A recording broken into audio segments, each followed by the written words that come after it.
BFM Business. L'émission 100% placement. BFM Patrimoine. Cédric Decoeur. C'est la deuxième heure de BFM Patrimoine. On vous accompagne jusqu'à midi. C'est votre rendez-vous quotidien avec le monde de vos placements. Et la bourse y occupe bien évidemment une place significative. On rejoint donc une salle de marché, en l'occurrence celle de Fastea Capital. Et on y retrouve Thibaut François. Bonjour Thibaut. Bonjour Cédric. Merci de nous accorder quelques minutes. Comment est-ce que vous jaugez cette tendance? C'est vrai qu'on a marqué un petit peu le pas la semaine dernière. Et puis là, on semble repartir plutôt du bon pied. Oui, on a marqué le pas la semaine dernière, mais bon, c'est quand même léger. On a perdu 50, 100 points. Là, on regagne 50 points. Donc, on revient un petit peu dans la tendance de la semaine dernière. Et j'ai presque envie de dire sur la tendance d'il y a depuis 15 jours, 3 semaines. On essaie de rester entre 5005 et 5006, grosso modo, depuis quelques semaines. Il se passe pas grand-chose sur le marché. Il n'y a pas beaucoup de nouvelles sur lesquelles s'accrocher. Bon, il y a toujours le Brexit, bien sûr, qui fait partie de l'actualité. Mais ça fait 4 ans et demi que ça fait partie de l'actualité, donc j'ai presque envie de dire que c'est plus un sujet aujourd'hui. On a le collège électoral qui se réunit ce jour aux États-Unis, qui devrait officialiser Monsieur Biden, donc pour les 4 prochaines années aux États-Unis.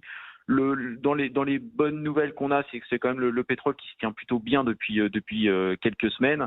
On s'aperçoit que les valeurs pétrolières repartent un petit peu à la hausse. On a Total qui gagne presque 1,70 depuis le début de la journée, donc ça c'est plutôt pas mal. On a les banques et les secteurs auto qui se tiennent bien aussi. Ce sont des secteurs qui ont beaucoup souffert ces derniers mois et qui se tiennent bien ce matin. Le BNP gagne 3%, Société Générale gagne un peu plus de 3%. Les automobiles dans le CAC 40, Renault ou Peugeot gagnent aussi un peu plus de 3%, donc ça c'est plutôt bien.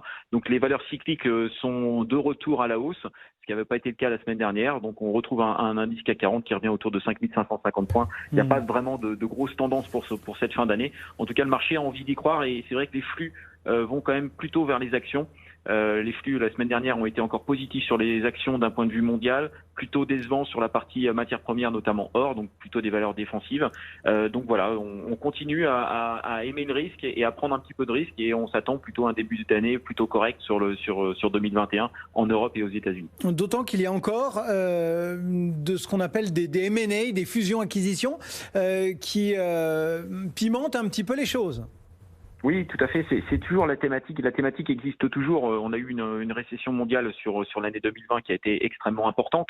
Mais les entreprises ont plutôt bien digéré la chose. Alors certains secteurs sont toujours sinistrés. Hein. Je vais pas revenir, mais la partie touristique, les galeries commerciales, tout ça, c'est vrai que c'est toujours très compliqué. Mais les autres secteurs s'en sortent plutôt bien et continuent à faire leurs emplettes, sont plutôt offensives.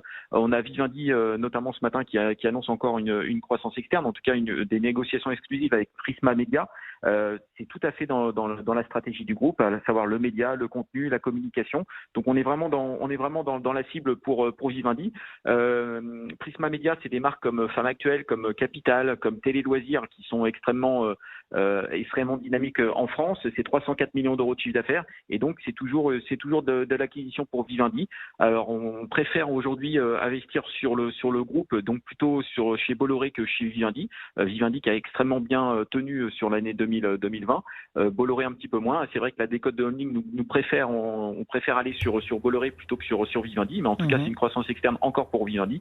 On a aussi Saint-Gobain qui renforce un petit peu ses positions en Amérique latine, au Pérou et en Argentine, donc dans l'activité de cœur de métier de Saint-Gobain. C'est vraiment le changement qu'il y a eu d'ailleurs sur l'action Saint-Gobain sur 2020.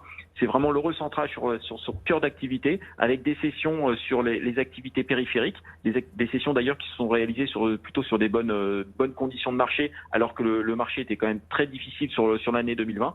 Donc c'est vrai que Saint-Gobain, ça fait partie des bonnes surprises pour 2020 pour le titre. Ouais. Il gagne un peu plus de 6% depuis le début de l'année et encore qui se renforce donc en Amérique latine, donc ce matin.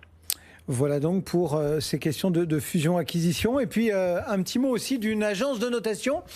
Et pour le moment, on va se faire une petite nouveauté. Ce n'est pas une agence de notation financière. Oui, exactement. C'est ce qui est Vous savez, ça fait un petit moment qu'on est quand même sur les marchés financiers, vous et moi. Ça fait bien 20 ans de mon côté. On avait l'habitude de parler des marchés financiers et notamment des agences de notation financière. Donc on connaît bien sûr les plus grosses, Standard & Poor's ou Moody's, etc. Et là, on commence à s'apercevoir que les agences de notation extra-financière pointent le bout de leur nez. Donc là, CDP ce matin a annoncé qu'ils upgradaient la note d'Eiffage, donc une société française dans la partie construction et partie autoroute. Elle passe de B à A- dans le classement, dans le classement Climate Change 2020. Donc c'est une très bonne note pour le groupe Eiffage. Alors CDP, c'est une agence internationale qui est indépendante et qui a vocation à développer la partie affaires en faveur de la réduction des émissions de gaz à effet de serre. Donc la qualité des échanges et la qualité des données qu'a reçu CDP par rapport à Eiffage nous permet d'upgrader la note ce matin. Donc le groupe Eiffage réagit bien ce matin en bourse, elle gagne pratiquement 2% et donc elle passe de B à A-. Eh bien voilà un petit focus ISR après les notations de dette qu'on avait largement évoquées il y a quelques années. Merci beaucoup Thibaut. François donc depuis Faster Capital. Dans l'actualité aux États-Unis.